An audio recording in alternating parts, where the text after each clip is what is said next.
Have you ever encountered true evil? How? I've told this story before, about meeting a murderer. Was a journalist on weekend duty. Got called out to a story. Guy claims his car was hijacked with his 2-year-old son in it. I met him at the police station. He seemed devastated. I was devastated. I mean, I'd done plenty of grisly crime stories, but a missing kid is next level awful. Next day I had my day off. The regular crime reporter called me. They'd arrested the dad and found the little boy's body at a rubbish dump. He did it out of revenge for his wife cheating. It still bothers me to this day how I could have felt so much sympathy for this man. I shook his hand, I cried with him. I'm usually very good at picking up when someone is off. Just goes to show you, true evil disguises itself very well. That's crazy. Poor boy. I hate when parents take out their anger at the other with their child. That's the utter worst thing. So sorry for your experience. Has to be creepy knowing anyone can be deceitful at any time. Reminds me of that guy in Colorado that killed his pregnant wife and their 2 daughters, because his wife was going to leave him. He killed the wife first and took the girls along to dump the body, then killed them too. He looked like a handsome suburban dad. Which I know means nothing, but it doesn't change how a person's appearance makes you judge them. Chris Watts. He was having an affair and wanted a divorce, and his wife threatened to take the children. So he strangled her and smothered the girls, and tried to pin the murders on his wife before he confessed. Actually, it was worse. He killed them because he wanted to leave them and start a new life, not because his wife wanted to leave him. He did it out of revenge for his wife cheating. It's really hard to understand that kind of evil. My wife cheated on me recently and naturally I am angry and hurt, but the primary thing becomes trying to find a way forward that hurts the kids the least. It's important that they feel secure and loved and keep good relationships with both of their parents.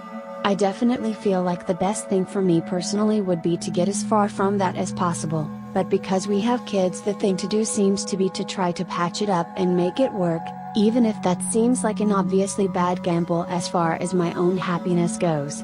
Because you don't want your kids to get hurt. How can someone be so far removed from basic humanity that they would murder their own child as a way to hurt someone else? How are you holding up? Still pretty gutted, honestly, but starting to feel like it's personally survivable one way or another. Thanks for asking. Yeah, of course. I'm going through my own loss right now, not the same scale. Life just sucks sometimes. I'm about where you are, I think. How long has it been? A long time coming, but still fresh. Less than a week since it's got some daylight on it, but likely months. Sucks. You will survive, sir. I had same issue while back. I've now met love of life and had a child. Door closes but a window opens. You're going to stick together? If so, please don't do it for the kids. I am a single father and had to make this choice under similar circumstances. I'm sorry about your situation too. You're strong to be able to talk about it and put your kids first before your own feelings. Good job, man. Keep that image for your kids. The biggest psychopath I ever met was an extremely likable, charismatic guy. Seemed genuinely nice when you talked to him. You could only tell he was a psychopath by his actions. The dude destroyed everything he touched. Would relentlessly steal from people. I don't think he was particularly violent, as far as I know, but he had no scruples about taking advantage of other people's kindness to get what he wanted, kindness which was never in short supply for him since everyone liked him so much, until they found themselves living with him for a while, which was often because he was essentially homeless and schmoozed his way into sleeping on other people's couches. The point is, you won't always know if there's something off about someone. Last I heard, he was being a sugar baby. He's straight BTW, for an old lonely rich gay guy.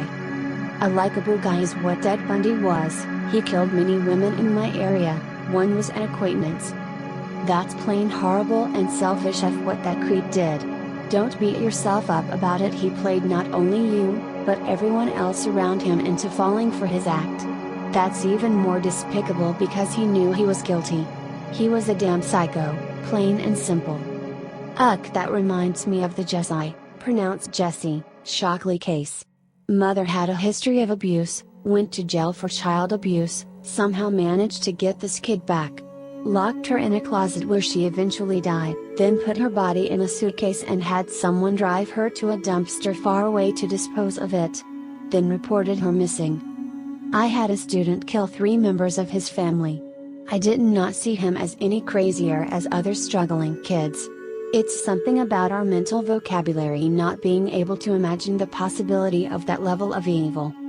A homeless guy with face tattoos, screaming about wanting to kill everyone, huffing out of a bag. Sure, we can get there in our brains.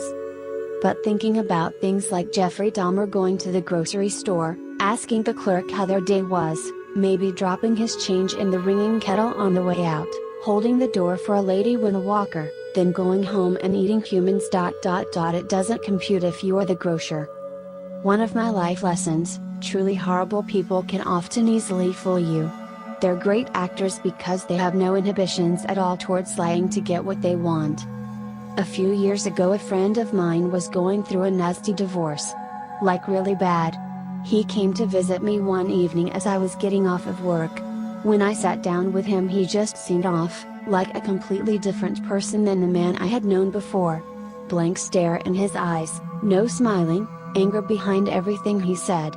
I chalked it up to the divorce and just thought to myself that he would get better when everything calmed down. I told my wife when I got home about seeing him and she agreed with my assessment. I bumped into his ex-wife and some friends a few days later at another work event. She was actually out celebrating their divorce being finalized, I think, and she invited my wife and I over to a house party. That would be the last time I saw her. My wife and I ended up not going to the house party, but the ex-husband did show up. He killed 9 people, including his ex-wife. Jesus, sorry to hear that. Glad you didn't go to the party. I hate to ask, but I'm very curious if there were any hints about what pushed him over the edge? What was he angry about, or focusing on, if I may ask? The main theory was that he just didn't want the divorce. The ex-wife had taken the house, the dogs, she had been the working individual, so she had money. When I saw him the last time, I'm pretty sure he was already long past over the edge. Before, he had always been a pretty happy-go-lucky guy, but by that time he was just sad and angry.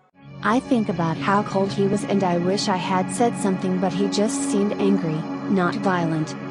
I ate lunch with the closest thing I've ever seen to true evil every day in 8th grade. When I was growing up, I lived in a small town. We had one kid in our grade that scared the shit out of everybody he met. He was quiet and angry and just wrong. He even had an origin story. When he was in 1st grade, he saw his brother trying to move the TV cart down the hall, but something went wrong and it fell on him and he died. I don't know if he actually saw his brother die, but I do know they were in school at the same time and that his brother did in fact die when a TV fell on him at school. By middle school, he'd started scaring everybody he came in contact with. He'd creepily hit on girls and tell them they'd regret it if they turned him down, but they all did. He tolerated a few of us, and he sat with my group of friends, D&D party, crew during lunch, but even then, he was still always quiet. About a week or 2 into 8th grade, I got called to the office and told that because he sat at our lunch table and we seemed to get along, that the school wanted me to eat lunch with him every day in one of the classrooms instead of the cafeteria. It didn't really feel like I had a choice, so I agreed, and we spent the year eating lunch and playing chess. It took a few weeks for him to open up and start talking, and immediately I regretted it. He had conspiracy theories, rage that girls wouldn't date him, sometimes he'd say things just to try to shock me. He was insanely smart, but his mind was really warped and dark and hateful. It was a really shitty year. When we got to high school, he got worse. He kept harassing the girls. He made a list of everyone that rejected him. He called it his hit list. This was the same time as Columbine, and people were terrified. Students and parents tried to get him expelled, but the school board refused. He got arrested because he was playing Counter-Strike with some dude online and asked if he'd ever eaten human flesh, and this gamer, some random dude from another state, got so scared that he called our town's police. When the cops came, he pulled a knife on the cops, and they found several guns, maps of our school, lists of girls that rejected him, and a date circled on the calendar. Still, the school board refused to expel him. Students formed a mass strike on the day on the calendar, and refused to attend class, and pretty much the entire rest of the school year was spent in terror. We graduated and felt like we'd survived, which I remember was a really messed up way to feel. A year or so later, he murdered his parents in their sleep. He shot them and lit his house on fire with buckets of gas all over the house.